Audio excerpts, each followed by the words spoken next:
Assalamualaikum warahmatullahi wabarakatuh. Usikum wa nafsi bitaqwallahi faqad fazal muttaqun. Ya ayyuhalladzina amanu taqullaha haqqa tuqatih wa la tamutunna illa wa antum muslimun. Teman-teman yang berbahagia, dalam kesempatan kali ini kita akan membahas tentang bagaimana sikap seharusnya seorang muslim ataupun muslimat ketika dihadapkan tentang suatu konflik, baik yang menyangkut dirinya secara personal, orang antar orang, kelompok antar kelompok, atau negara dan negara.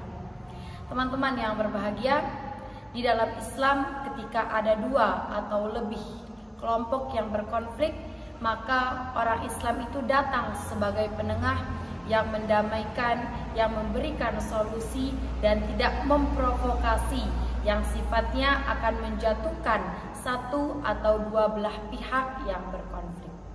Karena itu, baginda tercinta Nabi Muhammad SAW telah mencontohkan di dalam perjalanan hidupnya. Ketika Nabi Muhammad SAW memindahkan Hajar Aswad yang telah direnovasi dan mendamaikan suku-suku yang bertikai di Makkah Al-Mukarramah.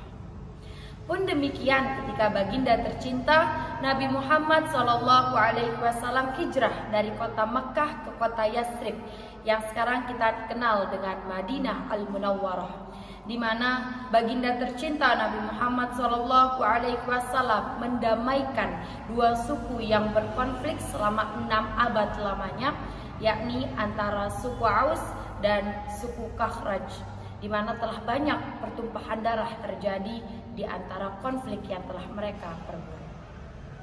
Teman-teman yang berbahagia, selain itu uswah dakwah baginda tercinta Nabi Muhammad SAW yakni menyatukan dua kaum tersebut dan kemudian kita kenal dengan nama kaum Ansor, dan Nabi Muhammad SAW menutup segala kemungkinan pertikaian yang akan terjadi antara kaum Ansor dan kaum Muhajirin.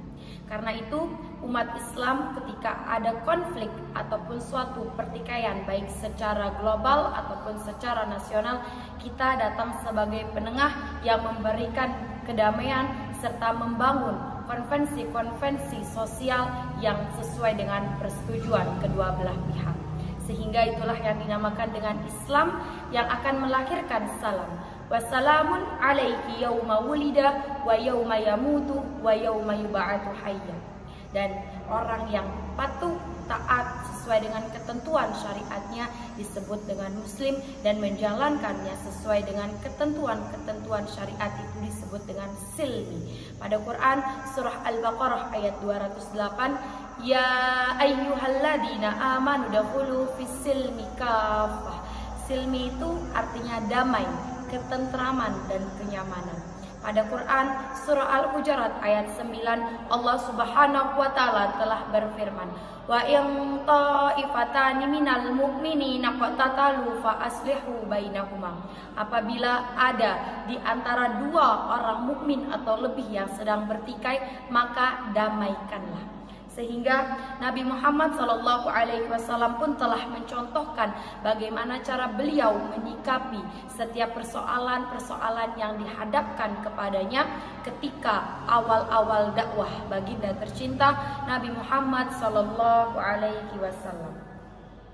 Karena itu teman-teman yang berbahagia, Nabi Muhammad SAW telah mengajarkan kepada kita bagaimana solusi dari setiap persoalan, dan bahkan telah termaktub di dalam Al-Quran surah Fussilat ayat 34. Wala tastawil hasanatu wala sayyi'at. Jawablah dengan kebaikan dan ketenangan. Di mana kebaikan dan ketenangan ini akan menghasilkan pola pikir yang baik serta berdampak pada tingkah laku kita ketika mengambil keputusan. Teman-teman yang berbahagia, jihad yang dilakukan untuk memerangi orang-orang kafir pada zaman dahulu bukan sebagai bentuk untuk menyakiti, menginvasi, ataupun melakukan aksensasi terhadap segala perbuatan yang telah mereka perbuat. Akan tetapi jihad yang dibentuk oleh Nabi Muhammad SAW adalah bentuk perlindungan diri bagi umat Islam yang telah sabar dan telah melapangkan hatinya atas segala pertikaian yang terjadi. Namun ketika tentara-tentara militer sudah datang untuk memprovokasi kejiwaan, sudah ingin mengambil nafas kita sehingga menghancurkan kenyamanan kita, merebut kedaulatan kita, maka sudah semestinya kita sebagai orang yang cinta dengan kedamaian, yang pada fitrahnya semua manusia itu mencintai kedamaian, mencintai keamanan, dan mencintai kenyamanan.